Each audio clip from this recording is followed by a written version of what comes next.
오늘 이 추경 예산안이 통과되면 대한민국은 포퓰리즘의 늪으로 영원히 빠질 것입니다. 지금 대한민국이 어렵습니다. 그러나 아무리 힘들어도 국가가 할 일이 있고 해선 안 될 일이 있습니다.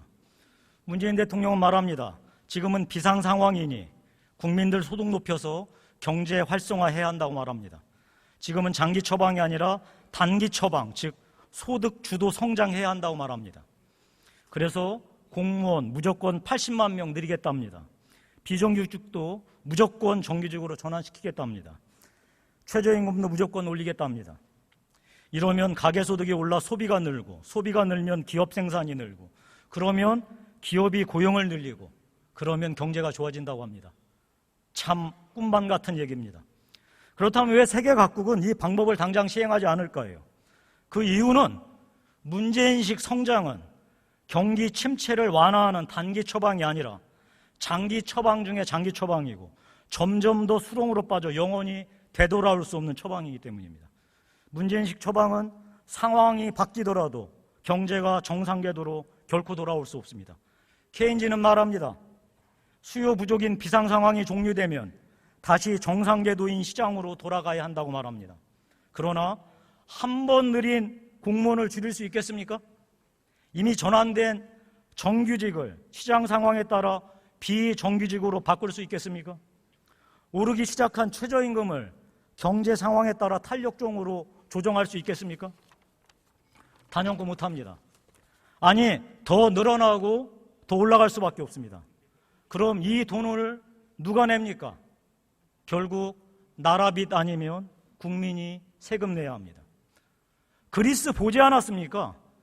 좌파든 우파든 집권하면 공무원 늘렸습니다. 어떤 경우에도 잘리지 않고 은퇴하면 죽을 때까지 최고 수준의 연금이 나오는 공무원 숫자 늘리는데 싫어할 국민이 어디 있습니까? 지금 그리스가 겪고 있는 국민적 고통과 국가적 치욕이 보이지 않습니까? 많은 사람들이 프랑스 마크롱 대통령을 얘기합니다. 지금 프랑스는 저성장과 청년 실업으로 고통받고 있습니다. 그렇다면 압도적인 지지를 받고 있는 마크롱 대통령이 추진하는 경제 살리기가 문재인식 처방처럼 공무원 늘리고 무조건 정규직으로 전환하고 최저임금 올리는 방식일까요? 천만의 말씀입니다. 양극화와 저성장의 늪에서 빠져나오기 위해 고통스럽지만 공공개혁, 노동개혁, 복지개혁에 나섰던 독일과 영국의 모델을 따르고 있습니다. 한 가지 분명하게 지적할 게 있습니다. 비정규직 차별 문제입니다. 비정규직이라고 신문상의 보장은커녕 임금 격차가 엄청나고 인간적 차별도 있는 건 진짜 문제입니다. 그러나 무차별적인 정규직화가 아니라 정규직과 비정규직의 임금 격차 해소가 올바른 방법입니다. 그럼 임금 격차를 어떻게 해소할까요? 물론 기업도 어느 정도 고통을 감수해야 되겠지만 근본적인 방법은 정규직의 무한대적 보호장벽을 걷어내는 것입니다. 무릇 세상 일이 그렇듯이 나라든 기업이든 어떻게 좋은 시절만 있을 수 있겠습니까? 좋은 시절에는 고용도 늘리고 임금도 높게 주지만 나쁜 시절에는 불가피하게 고용을 줄이고 임금도 낮춰야 하지 않겠습니까? 기업이 이것을 할 수 없게 만드는 것이 과연 시장경제이고 자유민주주의입니까?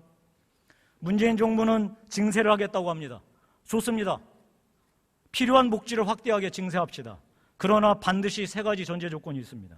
첫째, 낮은 세율과 넓은 세원을 근간으로 경제를 활성화시켜 자연적으로 총세수가 늘어나도록 할 것. 둘째, 정부는 필사적으로 공공부문을 축소하여 재정을 확보하고 규제를 혁파하여 민간을 활성화할 것.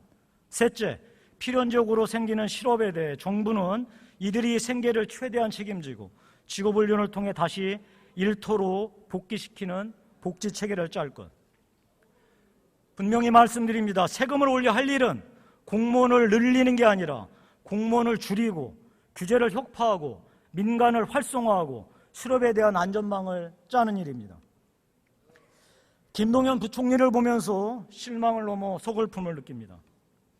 소득주도 성장이 아니라 혁신 성장이 답이라고, 그 중심에는 정부의 혁신이 최우선되어야 한다는 그 소신이 어디 갔는지 묻고 싶습니다.